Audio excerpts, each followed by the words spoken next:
So guys, in the fifth unit, as in the block two, yesterday we finished block one. Today we are going to discuss about the block two, that is the language learning process.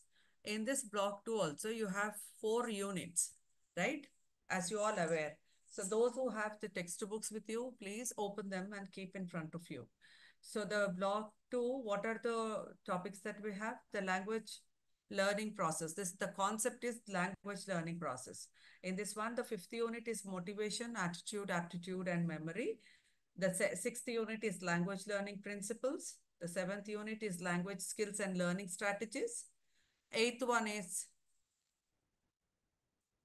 target levels and learners backgrounds. These are the 4 units that you have in this one.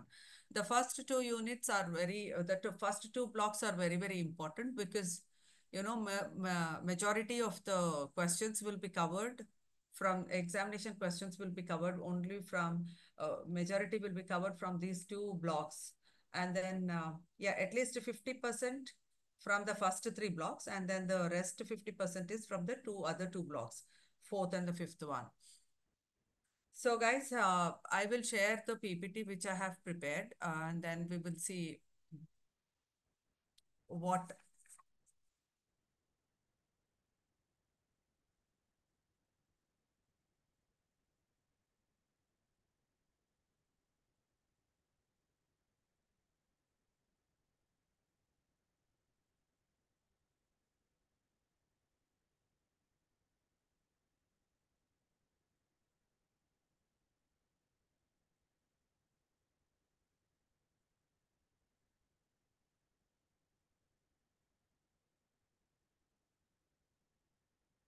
right.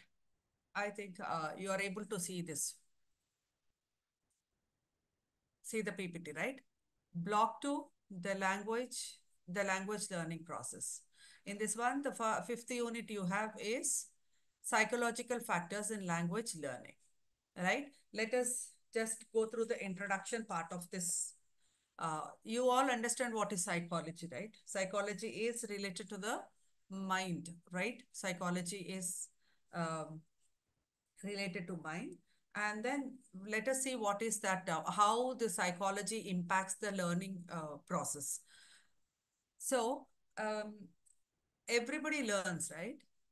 We all learn. It is a human ability. We all learn how to speak, how to write, and listen. Everything we will learn, right? So language learning is a universal ability, and all human beings have this.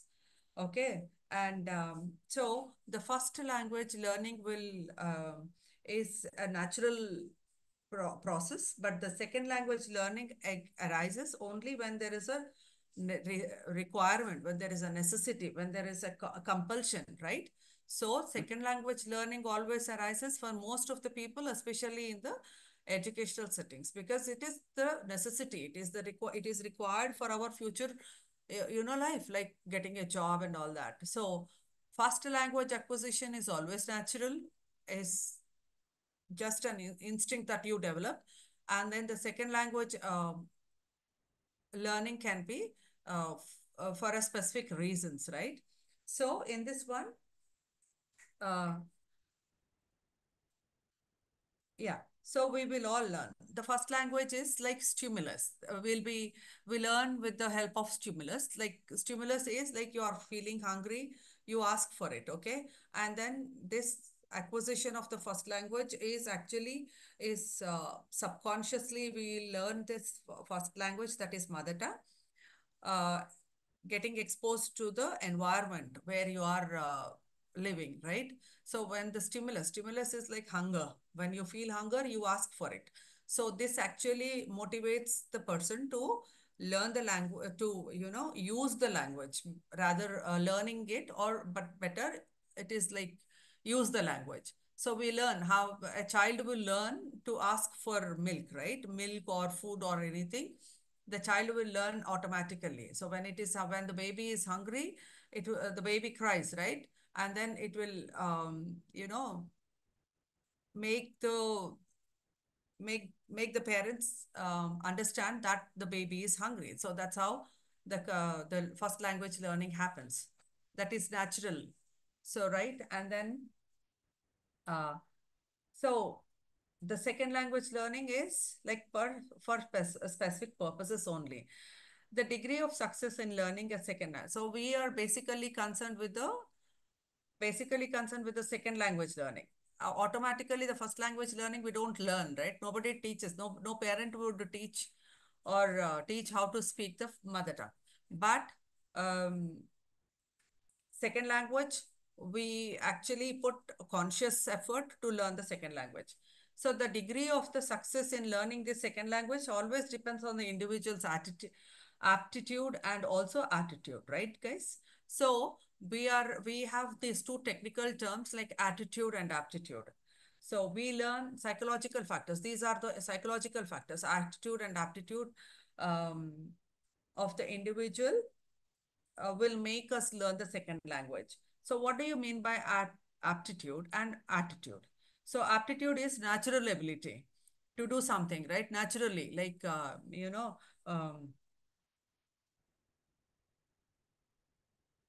means, for example, in the society, there's somebody, in the community, other than the mother tongue, there are other speakers also. Like, see, there are in the community there are different language speakers are there, so you are like, you learn it naturally by listening to the others people.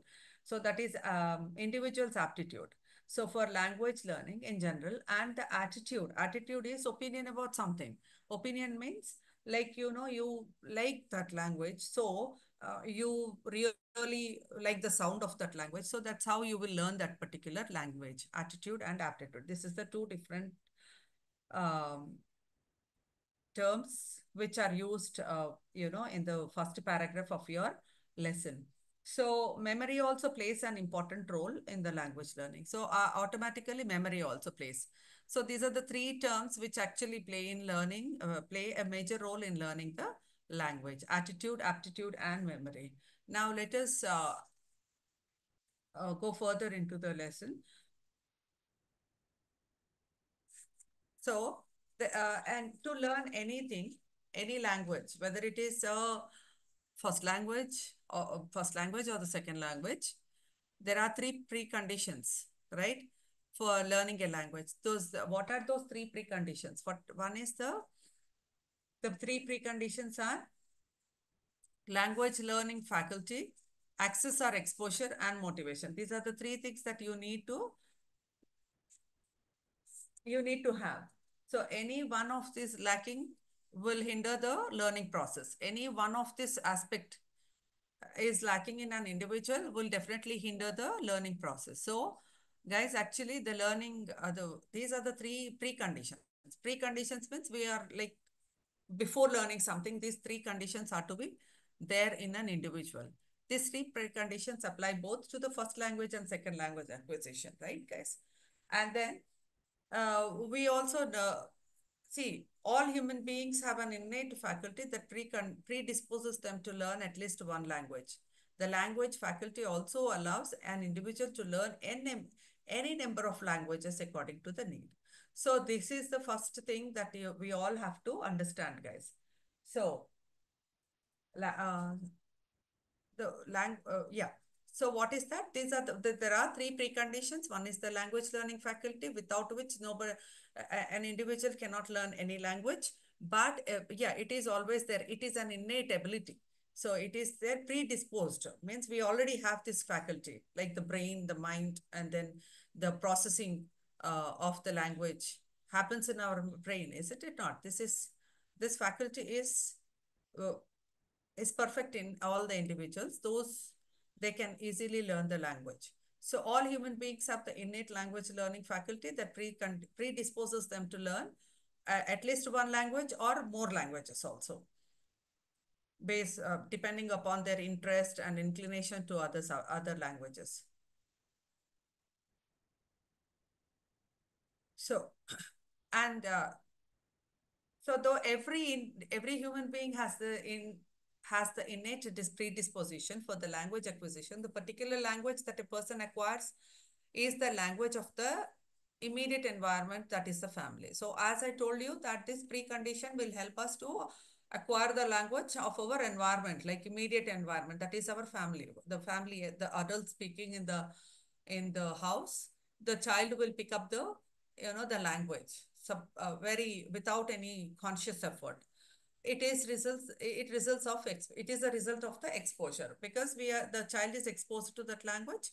That helps the child to learn the language, the first language, that is mother tongue, without any effort. So motivation for learning the first language emerges from actual communication needs. So when the child wants to communicate with the members of the family, then when the child will learn the first language. So what are the things, what compels, what makes the child communicate communicate with the family members? The needs, right? The things that the child wants, the inner urges. Okay, to fulfill the inner urges, the child will automatically, speak, right? The needs, food, milk and water, etc. When the child needs all these things, the child will automatically, um, you know puts across her urge, communicating in the mother tongue, right? So we thus find an interplay among the three preconditions: faculty, access, and motivation in the process of the first language acquisition. So these all three things play. So three things are interlinked. So when the faculty is good, and access and exposure has to be there, and the motivation has to be there. So when these three things are there, these three things, thus we find an interplay among these three preconditions, right? Will help in learning the language acquisition.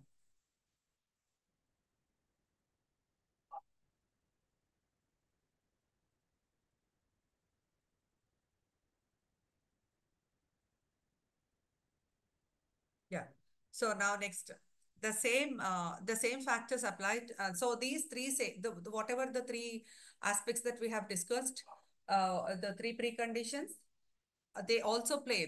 The same factors apply in the second language acquisition also, right? So adequate exposure to is absolutely essential, and this has to be maximized in the language classroom, especially if the language is not commonly used language at home or in the society, as in the case of English. In addition, the learner should have an impelling urge to learn the language. This is what is called the motivation. So what is motivation?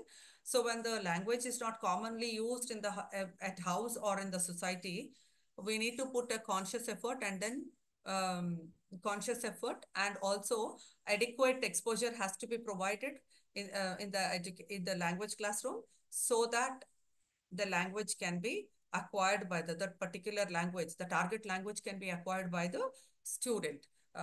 So this has to be impelling urge to learn the language. And then one more thing is called, what is that impelling urge? Is that actually, makes that is nothing. Impelling urge is nothing but the desire, the desire that a person holds to learn something. Okay, which actually the motivation helps to reach the target. So that will help the learner to understand, to learn the second language. Okay. And then coming to, um, and other than the motivation also, we learn this language based because of different reasons also. Like we want to, different reasons also play a major role in learning a different language, in learning an another language, that is any language for that matter. If you really want to, if you have motivation and if you have inclination, you can learn any language, right? So but we are more bothered about or concerned about the English language learning. So why, other reasons why we learn this another language, we may wish to learn a language for various reasons. We might like the sound of the language, or we want to get closer to the people who speak a different language, or we might like the culture and the literature part of it. So all these will help, all these will actually motivate us to learn another language, right? And then we might also have to learn language because we need it. And then this is one reason that why we learn a second language. And then the other reason that why we learn another language is because to secure a job or to visit a country where where you are posted, where you are like likely to stay because of your job. All this will also actually motivate you to learn another language. So there are two different types of motivations are there. And then in this one, intrinsic motivation and instrumental motivations are there. So what do you mean by intrinsic motivation and instrumental motivation? So we will actually understand this one. Intrinsic motivation is like when you like the culture or literature of a language, when you like a person who speaks the language and if you want to communicate with them, all these are called intrinsic motivation. And then what is instrumental motivation? Instrumental motivation is like when you need it for a specific reason, right? You are shifting to another country, you have to learn that language because in order to survive there, right? So that is called instrumental motivation. Okay. So what is actually becomes an instrument, whatever language you learn because of uh, with the instrumental motivation, that can also become intrinsic motivation in a later stage of your life. So that is one thing that you have to make a note of it. And another one, so now moving on this motivation only. See guys, actually it is very simple, guys. What are we learning in this one? Psychological factors. Psychological factors are attitude and aptitude.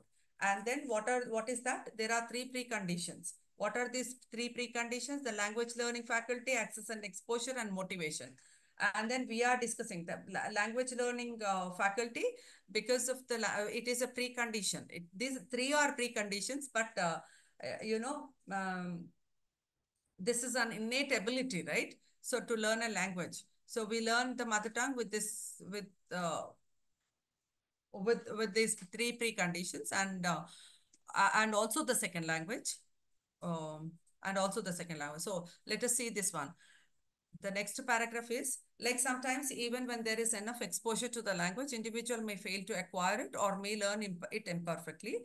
This is what happens in case of the learning English language or Hindi in school if it is not the mother tongue. So what could be the reason for failure even though there is a lot of exposure for a second language learning? Because when everything is happening, when everything is like when you are comfortable in the first language and things are happening for you in the first language in your mother tongue, so there is no motivation, there is no inclination to learn the second language, right guys? So motivation is so there is the motivation for learning the second language is very low. That is the reason why I mean even though the exposure is adequate, still some children or some learners will fail to learn that language. This is what we see happening in the learning of the English in the regional medium schools. See, in the regional medium schools, as you all understand, so there only the English is transacted or English is heard only in the English classrooms, and that too for a limited time. So in the rural areas, why the children of the rural areas are really shy away from speaking English language or like demotivated when it comes to the public speaking or communicate with others in this particular language because of these reasons. Because there in that particular area, this everything is like happening according I mean with the use of your own mother tongue, so you don't really uh, feel the necessity of learning a second language, right? So that is how it actually I mean the learners will fail learning a second language perfectly. So now we will actually look into this is about the motivation, guys, and then what motivates to learn the second language. Therein we have understood this one, these things. What motivates and then what demotivates children, the learners from learning the second language, right?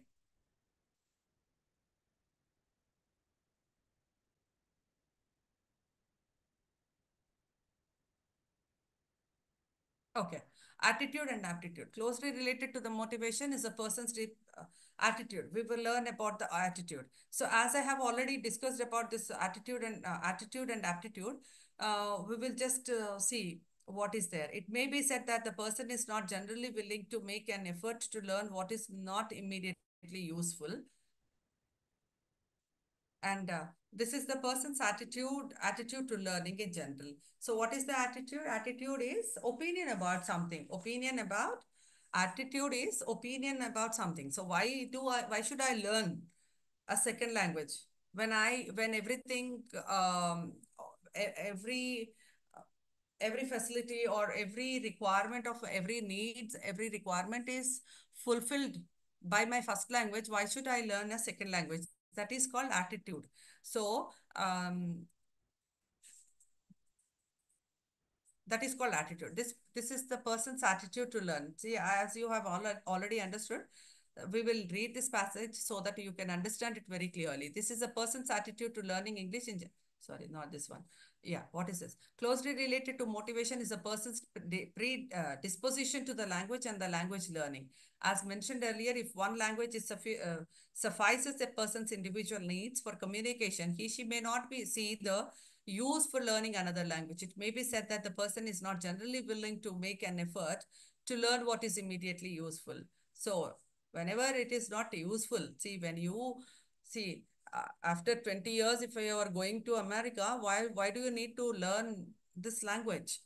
So that would be the attitude of many learners in Indian context, in Indian schools. That is especially in the rural areas. Generally, people who have an aptitude for language also have a positive attitude towards that. So generally, when aptitude is inclination, you really like that language. So mostly, yeah, during pre-independence also, independence time, some Indians has a hostile attitude to the ruling class, and this was carried to the language they spoke.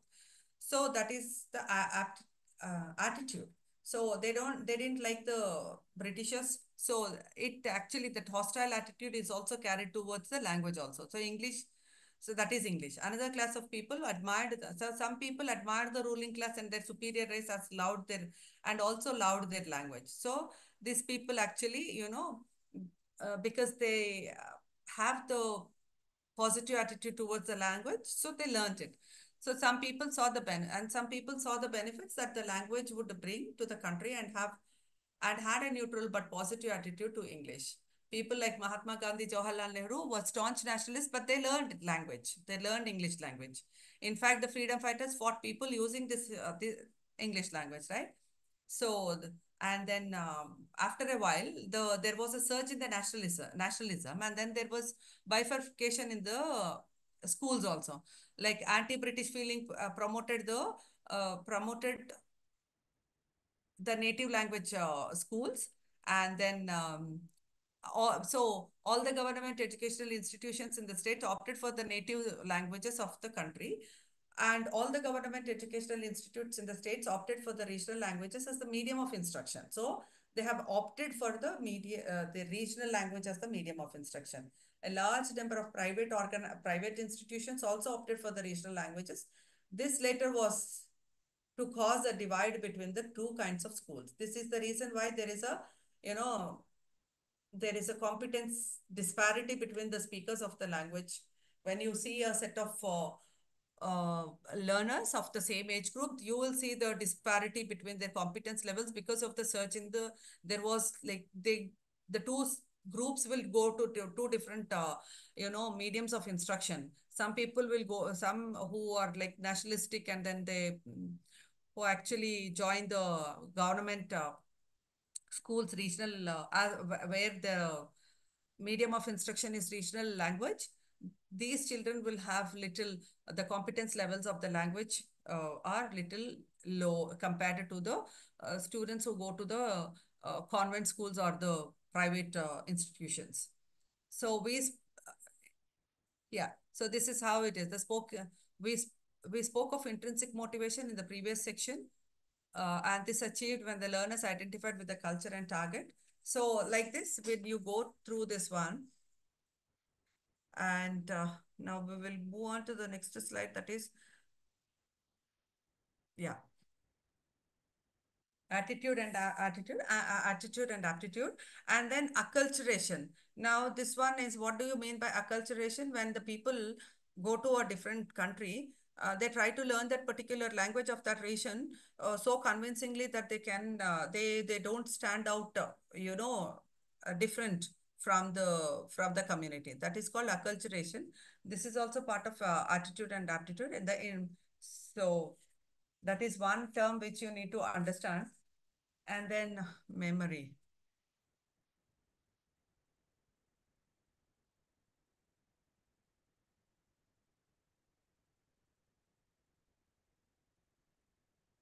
So the next one is after that.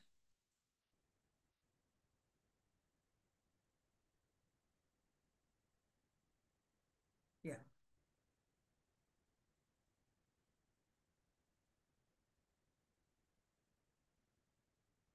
right. So memory. Now the third one is memory. Memory also plays a major role. That is, without memory, you cannot actually, we cannot actually speak any language without memory, right? We cannot do anything without the memory. Memory plays an integral part of the learning.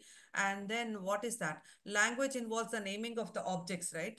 Naming of the objects, actions, their descriptions, and their interrelations and concepts. So the traditional description of this, what is the traditional, description of this part?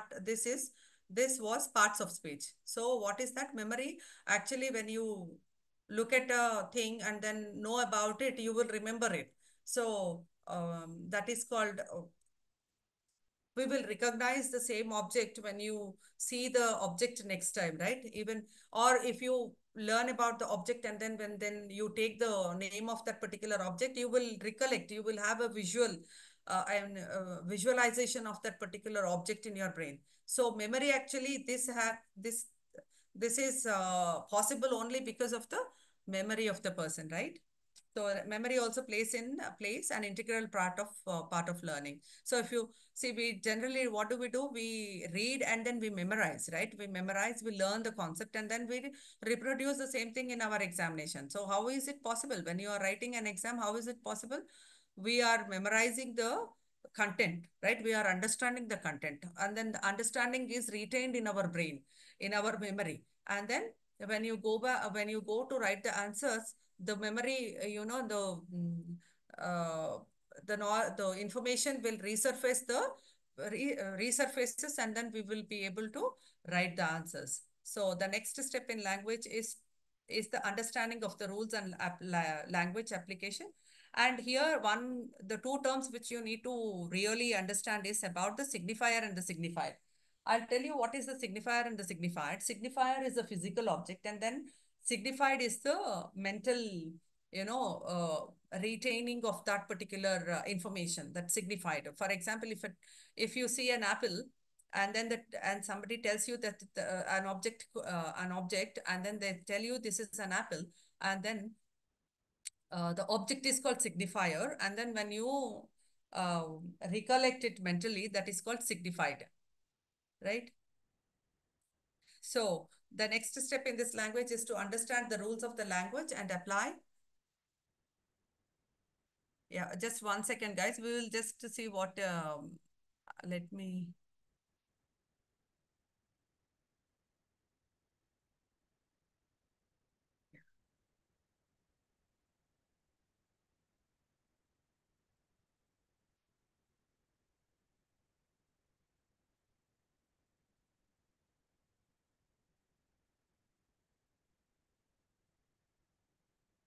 yeah.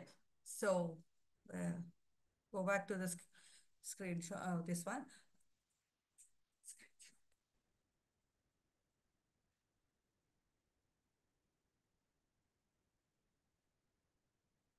Screenshot. Side.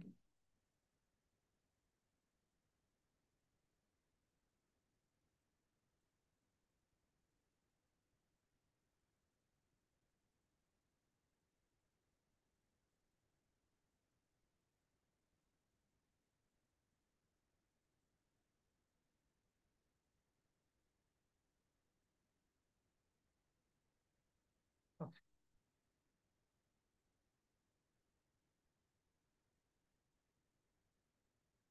Yeah. The next step in the language is to understand the rules. So when you, first of all, it is in incremental. Whenever you learn, whenever a child learns a language, it is in an incremental basis, right? Once we start with the object, small words, and then slowly we go on to the rules and applying them, right? So in some approaches, the language teaching, the rules are given, and then the rules are made to memorize and then practice them.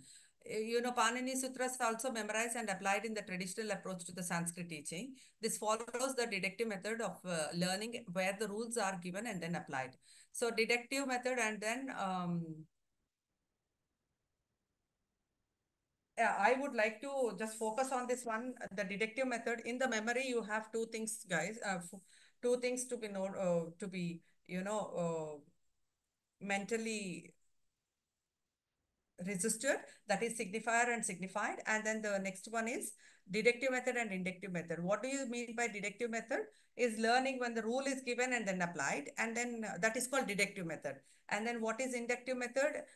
By learning by discovery. Like by learning by discovery is that the individual instances of they use the language, and then they will come out with a rule, that is called inductive method. So this is how this language learning memory plays a major role, right? We memorize the rules, right? What is a simple present, the tense forms?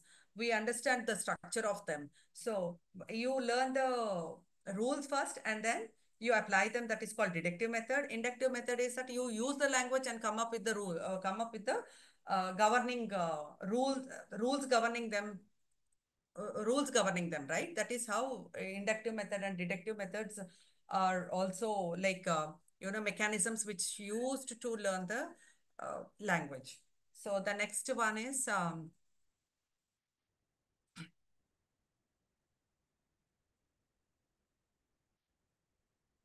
so, and then similarly, structural patterns of the two languages are compared and contrasted. So when you learning, and one more aspect is that when you learn a language, these are the aspects, guys. So what is another one is that you uh, compare and contrast the two different languages, the one which the one which you already know, and then the one which you do not know, understand, right? So, and that is one thing. And then language is learned not only as an isolated words, but also chunks and phrases. A speaker does not have to put everything together, the words together, but there are some, you know, phrases and clauses are like prefabricated. Prefabricated means they're like, they come, you know, you cannot, you know, divide them, like in the corner, or in spite of, like that. They are prefabricated units. So we in this will also helps the learner. Prefabricated units help the learner understand the language and learn the language very easily. While language learning is essential as a cognitive rule discovery, it is also assisted by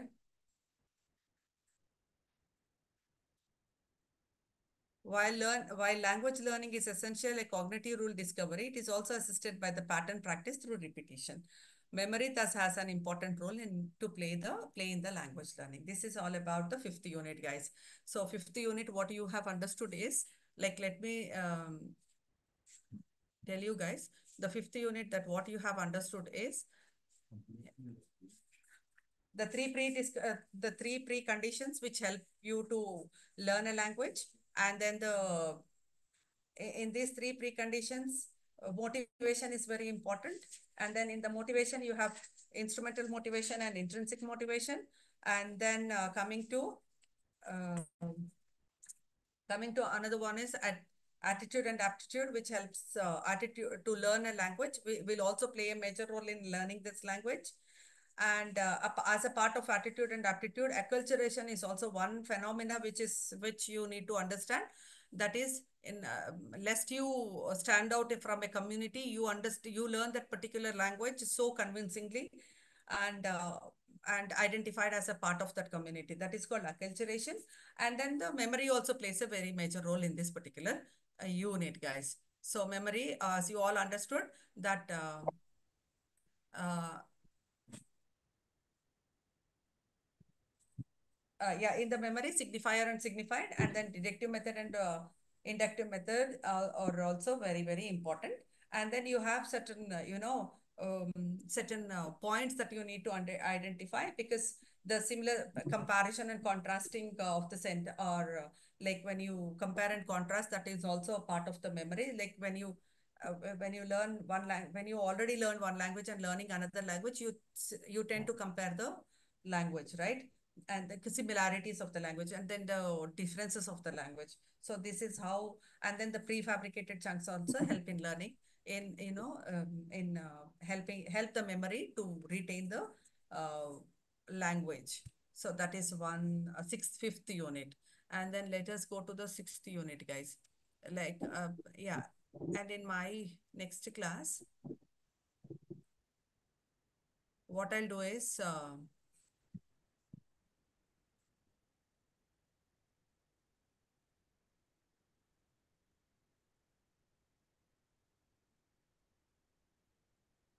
yeah. What is the sixth unit, guys? Sixth unit is language learning principles. What are the language learning principles? Now, let us see what is that. Okay. So, in this one, teaching and learning languages are practical in nature. So, we actually learn a language like we practice. And, right, we practice in our classroom. The skills, right? The skills we practice in our classroom. What do you mean by the skills that we practice in a classroom? See, the exercises that you have, the exercises you have in the syllabus, in the curriculum, that we will learn. So let us, very clearly go through the textbook paragraphs and then understand what is that. So basically, guys, first of all, you have to understand the topic first. Language learning principles.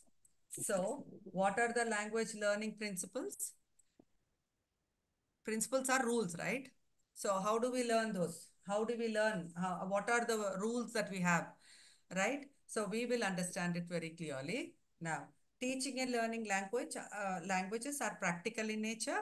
The effectiveness of the language learning is judged by the, so how do we, it is a practical nature. So how do you judge whether the teaching and the learning is successful? So by the ability of the learners, right? And then how do you judge the ability of the learner? By the assessment, right? So by the assessment.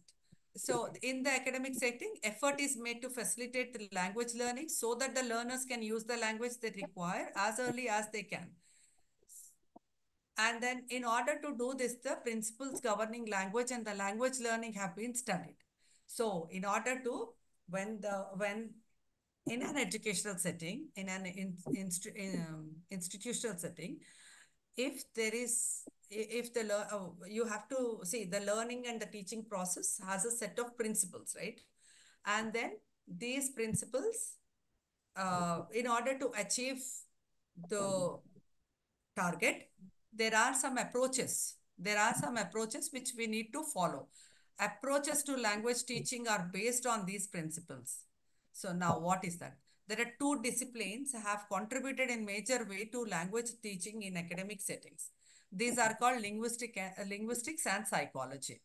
Two major approaches are there. One is the linguistics and psychology.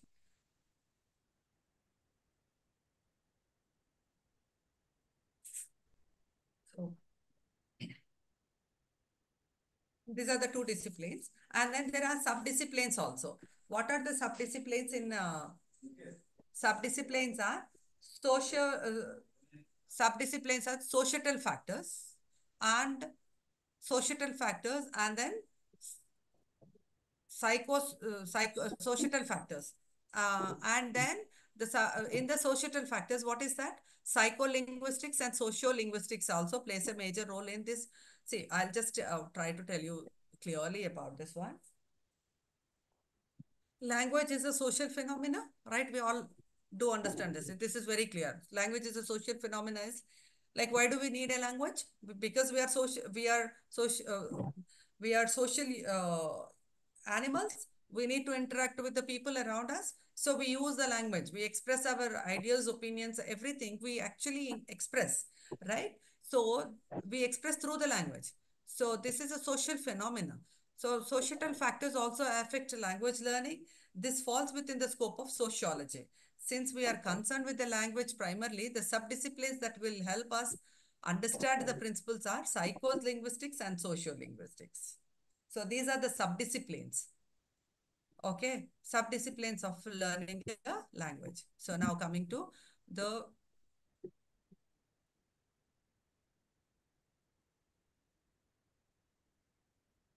yeah, the principles of language learning. Language is a form. So how many principles are there? We have, I'll just read out fast, and each slide has got some information related to that particular principle. So what is that? Language as a social, as a form and as a skill. The second one is language learning as a verbal behavior. And third one is language as a communication. The fourth one is language as a information processing. The fifth one is language as interaction. There are five principles of language learning. So make it very clear that these are the five, there are five principles of language learning as such. So first one is language as form and skill. So this is actually propounded by the structuralists, and each principle is propounded by a set of educationists. So this particular language as a form and a skill is propounded by the structuralists. And then coming to the language learning as a verbal, I will go to the next slide. What you will understand is the second one is language learning as a verbal behavior. And this particular principle is propounded by the psychologists. And the third one, and coming to the third principle is that sorry, where is the third one? Yeah, language as communication. So this is the third principle, and then this is propounded by the functionalists. And the fourth one is language learning as information processing. And this is propounded by the, this has been advocated. Propounded is nothing but advocated by the cognitivists. And the next one is learning as interaction. This is actually the principle or the philosophy of Vygotsky, and he actually propounded this particular principle of uh, learning a language. So I think you all understood this one. So we will just look into the first principle, guys. We will see what are the underlying rules that the principles are based on. The underlying rules or underlying properties where these language principles are formulated.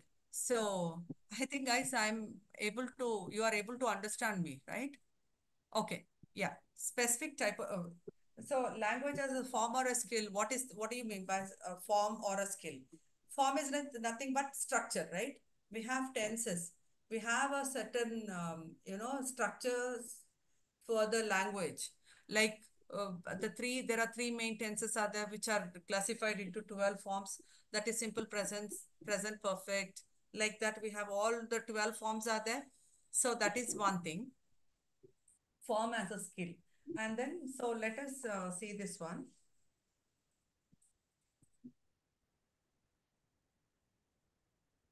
And yeah, specific typological properties like article system and specific word order. What is this one? Typological events, specific word order. Subject verb agreement is there. So you cannot in English, you cannot put the, you cannot displace this subject verb and object, right? So, and so that's how, and then when you misplace them, and then there is a confusion, there is an ambiguity will be there. And then formal pattern permissible, graphic symbols, inflections, morphological units, word order. These are the some of the principles that are underlying in this particular underlying rules. which are based to which are actually uh, properties of this language of language learning as a form and as a skill. So the second one is language learning as a verbal behavior. This is propounded by psychologists, and then behaviorism. And what do you mean by behaviorism? Behaviorism means stimulus response. So stimulus response, imitations, repetition, bad habit formation, and reinforcement through reward or punish, through reward or punishment. So so, for example, if you train a dog, right? When you teach, when you train a dog, just for an example, I'm giving you this one behaviorism. You reward the dog for its, for its um, activity or whatever like it does, or you teach the dog to do something, and then when it does it, when it does that to your satisfaction, you reward it. And then repeatedly, if you keep doing it, then the dog will understand that this is how you that the dog would be rewarded, uh, when it does in a particular if it behaves in a particular way. So that's how this behaviorism plays a major role in learning the language also. Okay, that is one important thing. And then the language as a communication, like we learn the language as a communication. This is also as I told you, these are the five principles that language can be learned. The language as communication. See, in what is language as a communication, and this is propounded by the functionalists. Functionalists opine that believes that we actually perform some functions in our everyday life, right? We introduce, we thank, we apologize, all these the activities we do, and then we actually these uh, we practice on these functions, and then we learn the language. That is how this particular principle works in learning a language. Deals with the language communication, and then this particular thing will deal with the language fluency and accuracy, and more importantly concept and more important concept is appropriacy. What do you mean by appropriacy? Appropriacy is nothing but, so accuracy and fluency is also part of this, will be achieved as you practice this, as you practice learning a language through this principle, language as a communication. And then in this one, as and when you practice more and more, fluency and accuracy will be automatically acquired. And then appropriacy is also one aspect which you need to focus on when you learn the language as communication. Appropriacy is nothing but the formal language and the informal language. That is appropriacy. So you understand that appropriacy, and then appropriacy is formal and informal language. So formal language you use with strangers, employer, people older to you, like that. And then informal language, that's the opposite side of it, that you use the language with your family members, brothers, sisters, etc., etc. So like that, the appropriacy is also learned, practiced when you are. I mean, it's a part of this particular language as language as a communication. And then the fourth one is learning as information processing. This is actually information processing. This is actually propounded by cognitivists. Okay, so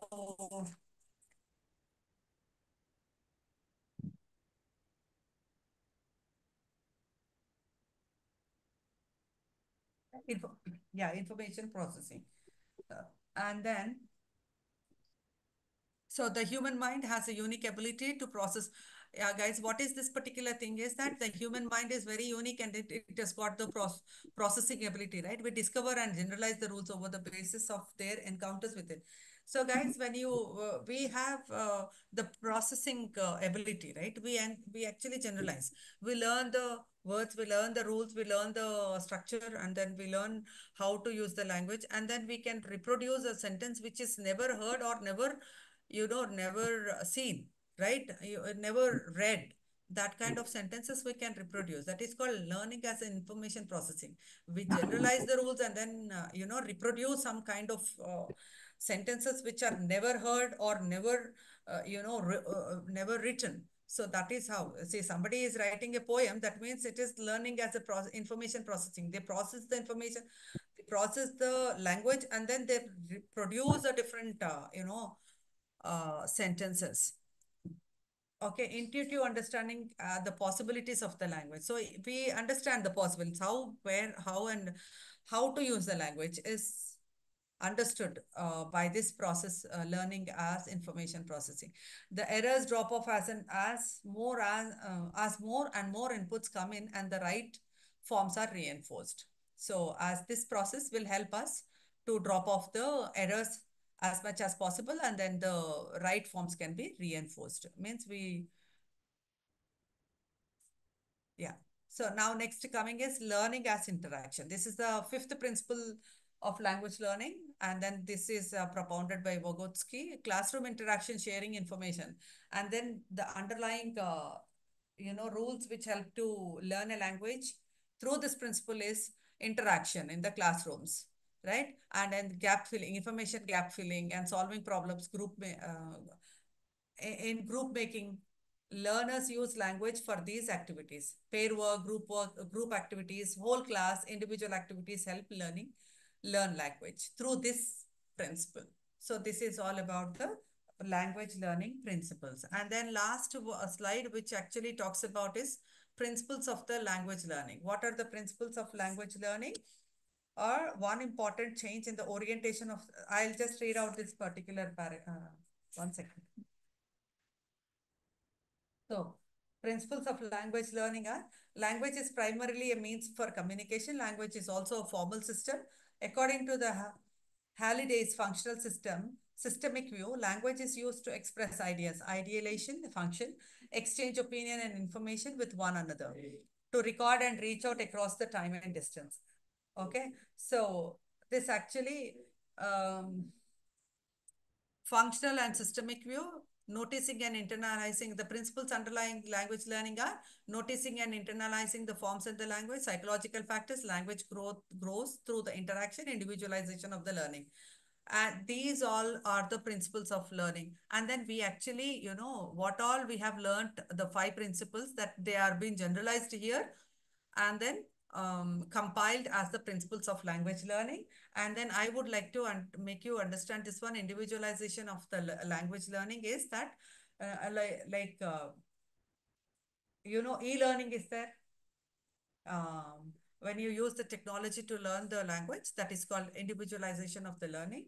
Um,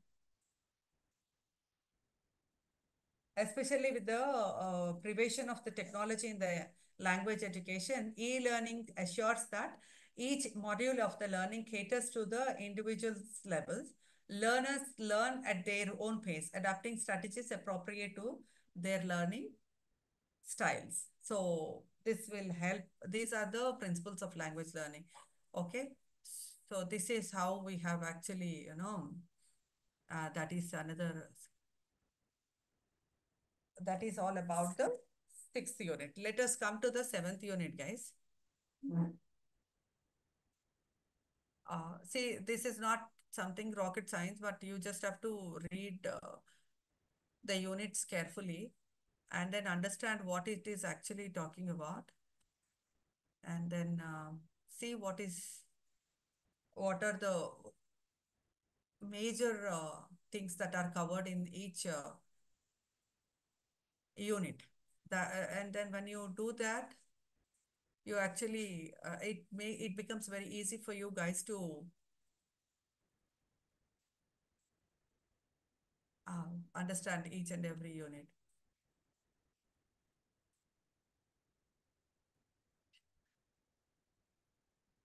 So unit 7, like language skill. Oh, sorry. Let me go.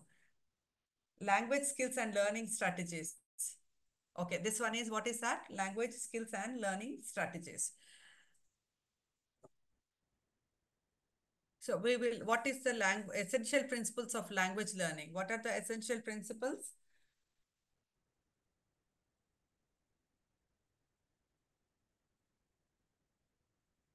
So what is that? Actually, we learn natural acquisition. There are two ways of learning, right? a language.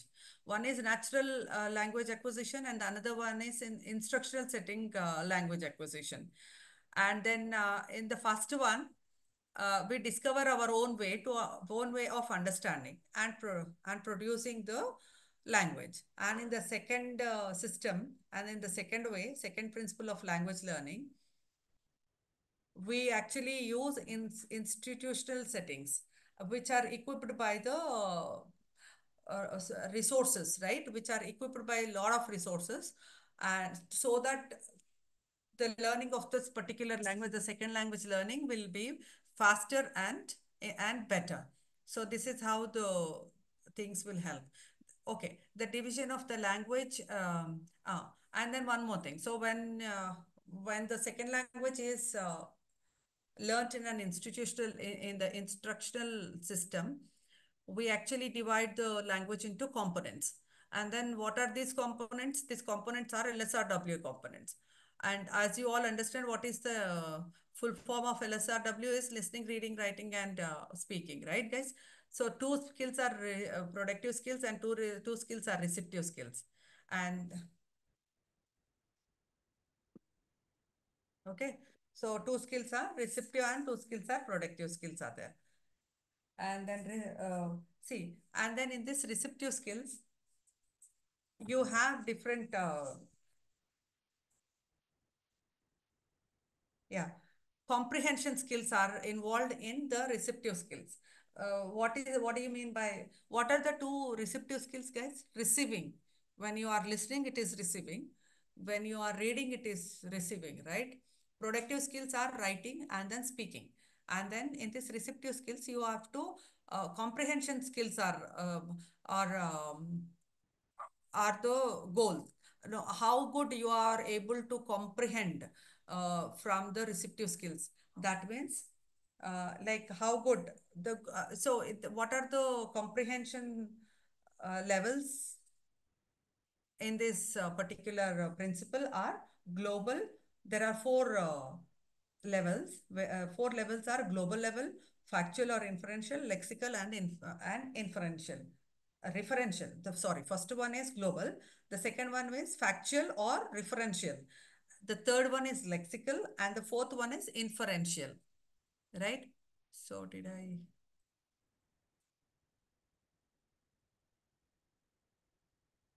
Yeah.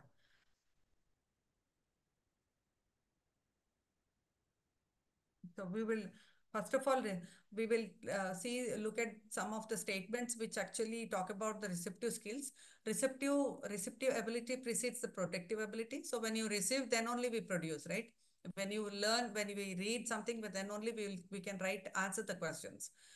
Teaching language as a content would end with content-based questions. Teaching language as a skill would involve checking on various aspects of the comprehension. It also places emphasis on the training in comprehension. So this receptive language skills emphasizes on the comprehension skills of the learner. So what are the comprehension skills at various levels are global, factual, or referential, lexical, and inferential. And then these skills actually have the sub skills which are involved, that these are skimming and scanning are involved in this one. And the next one is productive language skills. Speaking involves two aspects, fluency and Ma'am, accuracy. Yes. ma'am, it is enough to stop here itself, ma'am. That for or else we should write the whole activity and text also, ma'am, for receptive language. For For receptive language skills, it is enough to stop the answer for four comprehensive various levels, or we should write whole activity, text, and all, ma'am. no, activities are not required. You just have to write the literature part of this one. The examples, the activities are not required actually. Okay, ma'am. Thank you. Yeah, it is always good somebody, speaks and then interacts in the classroom, because it is like, monotonous, and then I feel very, demotivated, or like, what do I say? Not demotivated, but it is like, I don't really feel as if I'm taking a class. Uh, Physical class would have been really, really, mm, you Uh, know, No, ma'am, we Ma'am, are encouraging. it fine is with you. interesting because, like, you're giving us so much of, information, and everything is going in a systematic manner. So we're just taking in. In fact, as you're talking, I'm like, taking all the screenshots and putting them into one MS Word, and Oh, that's how wow. I'm organizing it. So So this that's kind of lesson also is perfectly fine. Thank you so much. Yeah. so you're explaining the in detail, no? So we are not interested to interrupt you because it's very Wow. interesting and very informative.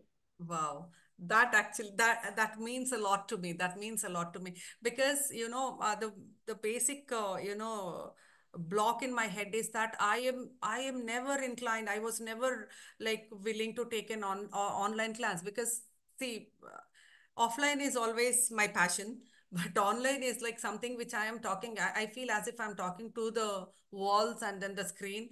Um, so it is not very happy. I'm not very happy taking online classes, but still, just whatever you said, it means a lot. And then I'm really boosted up.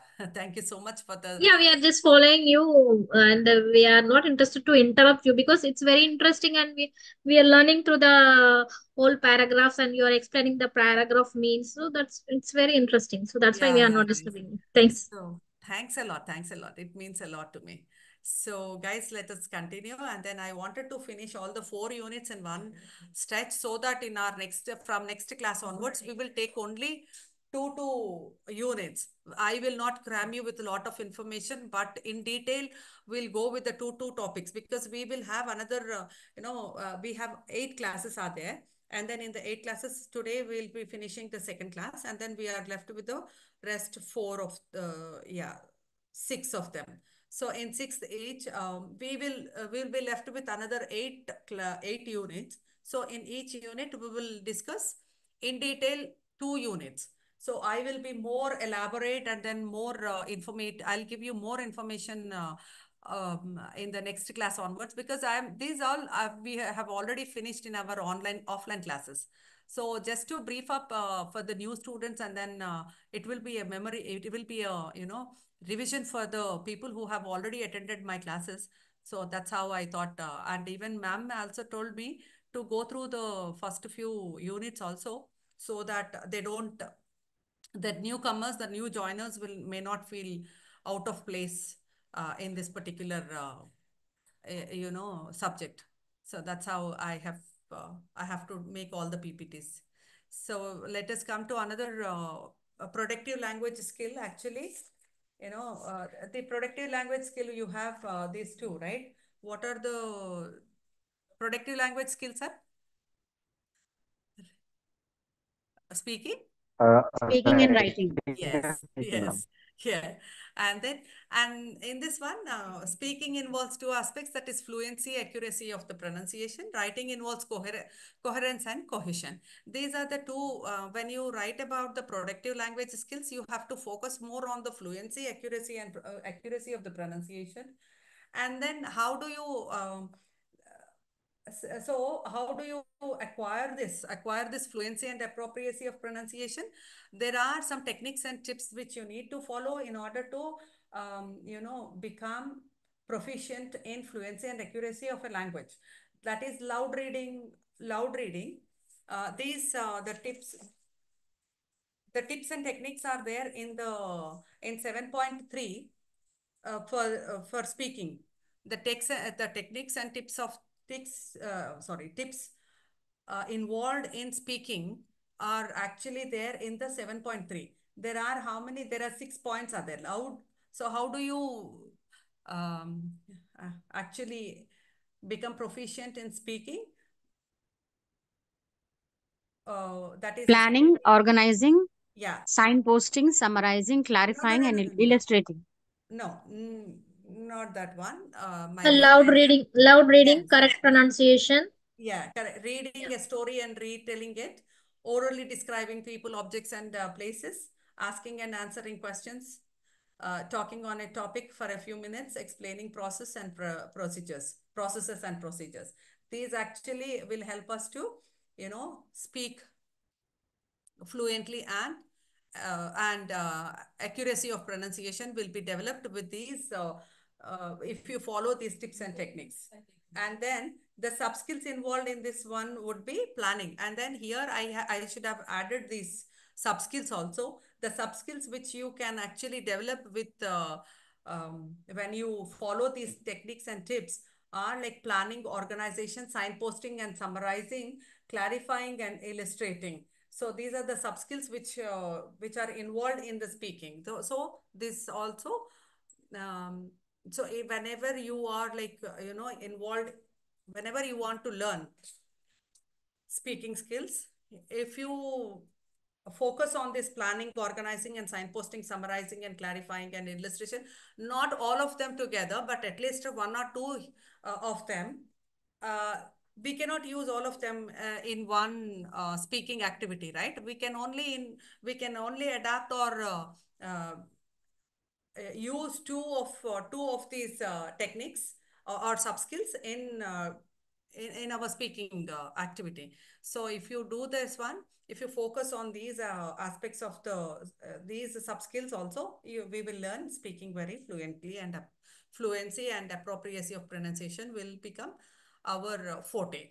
So that's one thing. And then writing involves a coherence and cohesion. And then for this also you have some techniques and tips are there, guys, here in on the same page 7.3. You have combining words and phrases to form sentences, arranging sentences or paragraphs in the right order, inserting linkers and discourse markers, paragraphing, expanding topics, summarizing. So these are the techniques and tips. And then let us see what, and these are the techniques and tips that you can use in writing skills. Okay, and then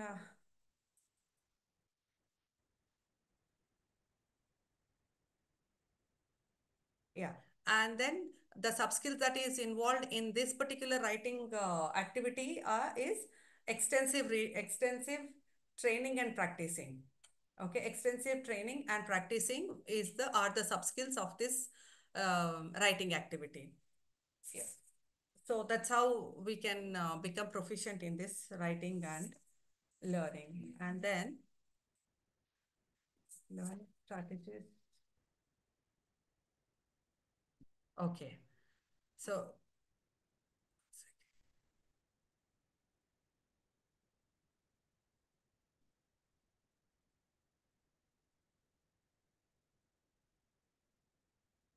okay, learning strategies.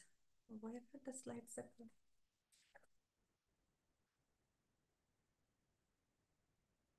oh, I think I did not save those slides, I believe. Ah, okay. Right there. Learning strategies. Okay. So now coming to this one, learning strategies. Another topic that you have is learning strategies. So actually, now we will just look into our what is that we are doing, we are learning is language skills and learning strategies. Strategy is plan of action, right, guys? We understand what is strategy. Strategy is plan of action. When you are learning a language, we need to have a strategy, and then that strategy would be followed by dividing the language into components, and then those components are LSRW components. Two are receptive and two are predictive. And then what are the skills that are in, and then how you will practice, what are the elements, what are the skills that you would acquire when you you know um, when you start practicing, and what are the techniques and tips that you need to follow in order to acquire. See, what are the goals that you acquire when you are practicing speaking? That is fluency, appropriacy, and then accuracy. These are the goals. When you are learning speaking skills, these are the goals that you have to reach. So in order to reach these goals, what are the techniques that you are following that are there in 7.3. So now coming to that is one thing. And then what are the Last slide is language strategies, learning strategies. There are direct learning strategies are there. There are two strategies are there. One is direct strategies are there, and then the another strategy is indirect strategy. And then in the direct strategies, it involves memory, cognitive and composition strategies. What are there in the direct strategies? Memory. It is direct, right? Cognitive and composition. And indirect strategies you have, indirect strategies are metacognitive, affective, and social. These are the indirect strategies. So, in memory, what all comes in the memory? Memory is creating mental linkages, means link. You link. Okay, creating mental links, applying images and sounds, reviewing well, and employing actions. See, this is all there in the 7.4. Okay, these are the strategies, learning strategies, direct strategies and indirect strategies. Indirect strategies are memory, cognitive and composition, in which you have uh, see, I'll just read out one sentence here.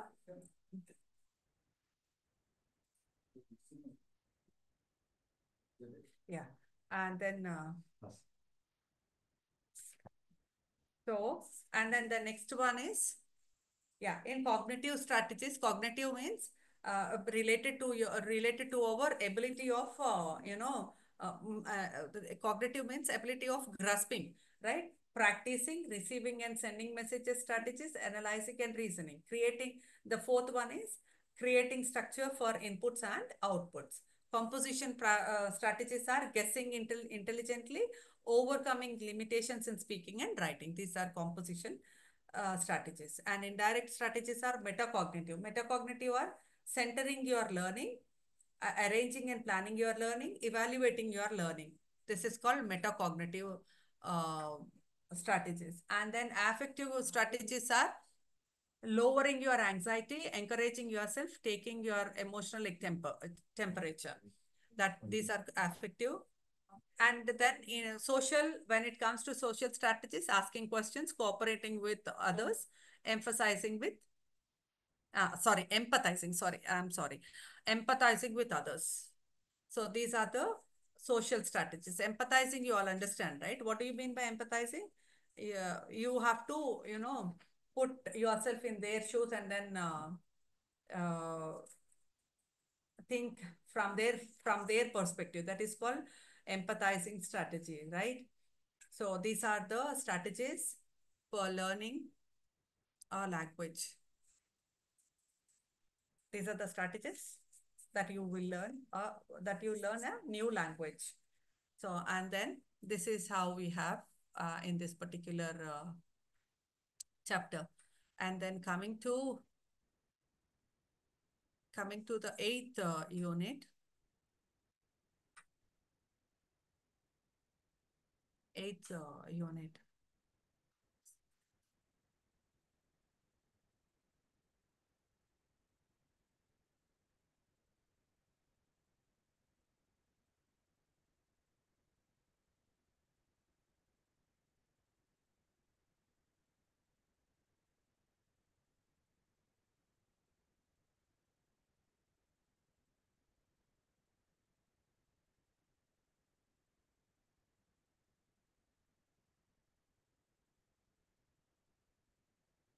Yeah.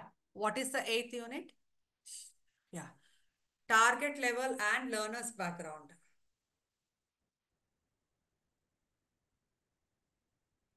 Target levels and learner's background. Now let us see what is there in that introduction part. Okay. Now the three important aspect that needs to be considered before devising a curriculum. So what is the target levels and learners background?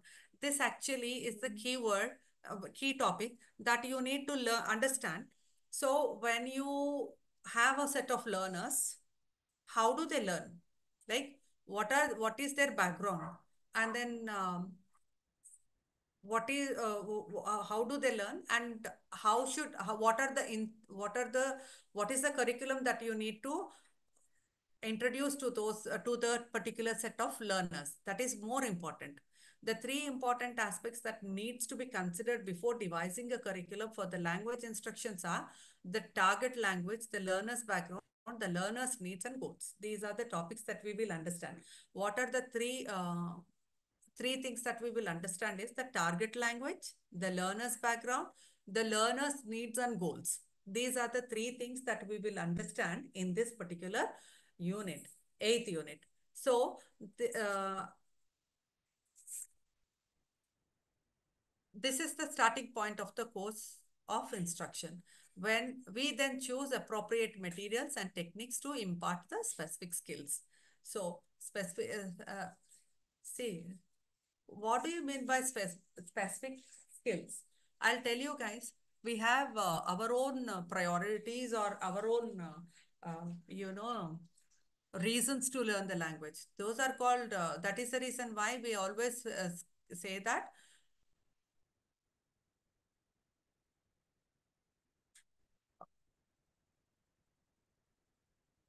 specific skills, appropriate materials and techniques to impart the specific skills. So, see, for example, when a person is going abroad, for example, like America or London, they need to write a TOEFL or GRE, right? So we need to cater those learners based on based on their priorities, based on their requirements. So the syllabus has to be designed according to their requirements. So that is basic, that is what is called learner's background.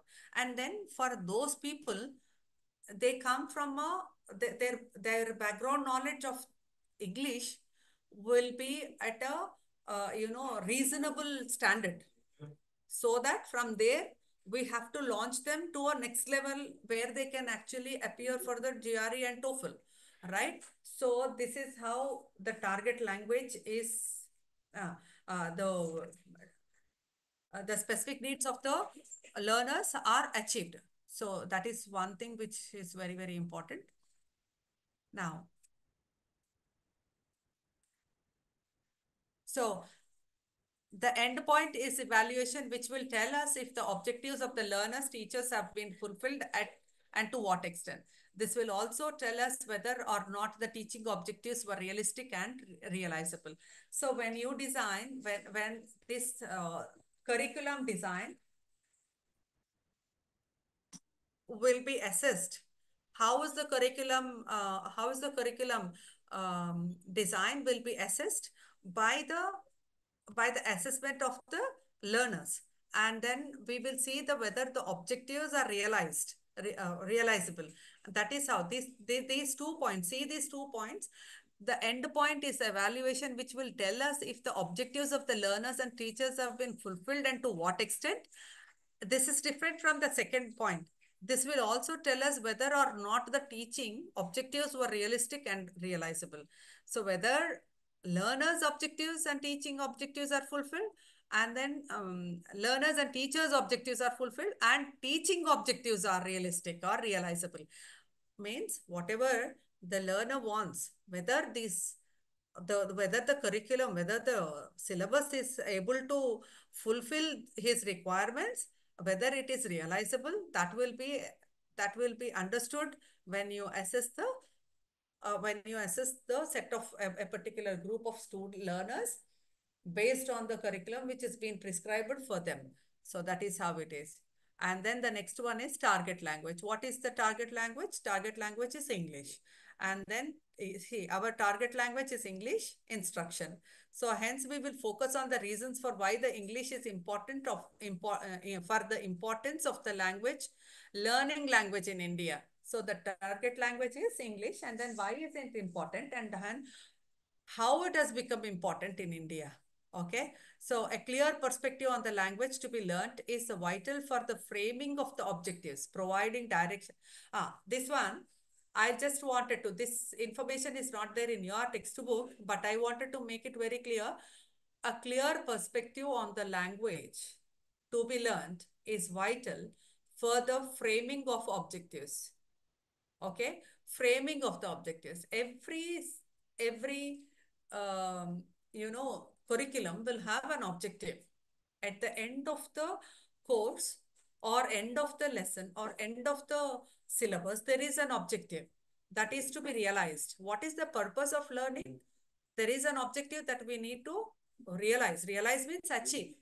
Okay, and then these objectives are like provides direction, relevance, and efficiency in the learning process. So that is very vital, important statement. You can actually focus on that.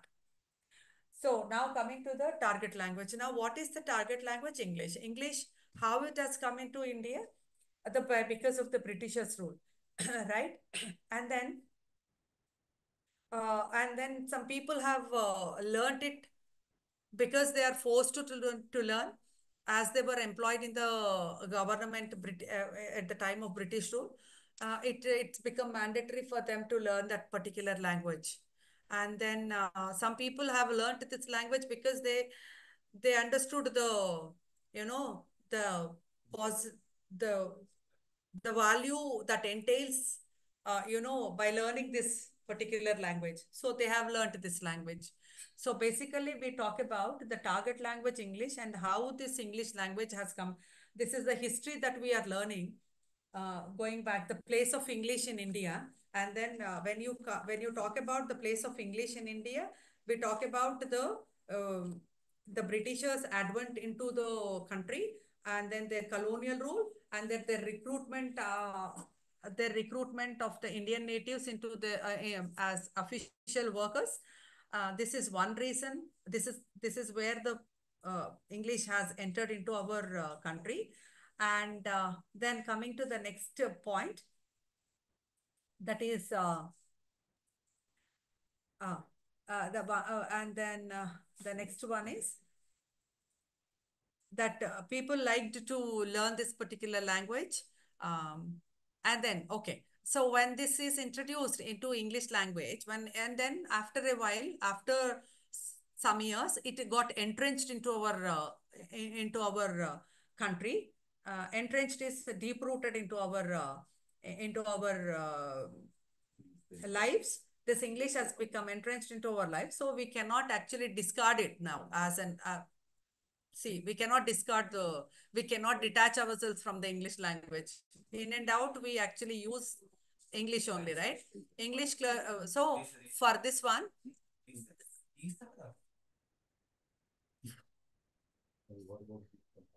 so guys, English curriculum was designed on accepted models, and then so English is been initially it's been designed according to the convention, according to the conventions of the Britishers. And then there were the books were imported. Local publishing was unheard. Few schools of the native speakers of English. Few schools had native speakers of English, and then like that you have the place of English in India. And then later, after this, after when you talk about how this English language has entered into our country and how the English textbooks are imported, and then there was no publication, no English textbooks are published in India later. But times change, right? Later, Indian school system was completely indigenized with native speakers as teachers, English teachers, as English teachers here, a very small community. And then some people have scattered, very few native speakers have scattered here and there. But most of them, when the Britishers have gone back, all the British teachers are also have gone back to their own countries. And then the few in native speakers, the speakers, who trained themselves as English teachers, started working in the indigenized schools. And nationalistic fervor and indigenization established an egalitarian society called for the new initiative. So, and then they started, egalitarian means like the elite people, like who uh, have that kind of inclination and then desire to learn this language. So, and then now the CIE Center for English and Foreign Languages began training some teachers, and then some began training some teachers so that they can actually, you know, achieve the objectives of the learning, teaching learning process. So that's how the training programs are being conducted. And then later, the prime minister also of India, the first prime minister of India, um, also thought of, anticipating the spread of English in the economic field, um, encouraged to have the English medium schools, and then even in the urban and semi-urban, in Indian urban, semi-urban, and schools. And initially, English language was introduced only at the sixth level, but after a century or so, and that is from 1970s, English has been 1970s only, yeah. 1917, second language accepted as a second language, and it is been taught systematically, compulsory primary education, English at the sixth level. So these are the some of the points that you need to understand. And from 1990s, English is introduced from the first and the third classes, where it is not medium of instruction. So, and then elite English medium schools, economically well-placed teachers are bilingual. So all these are the points that which talks about the place of English in India.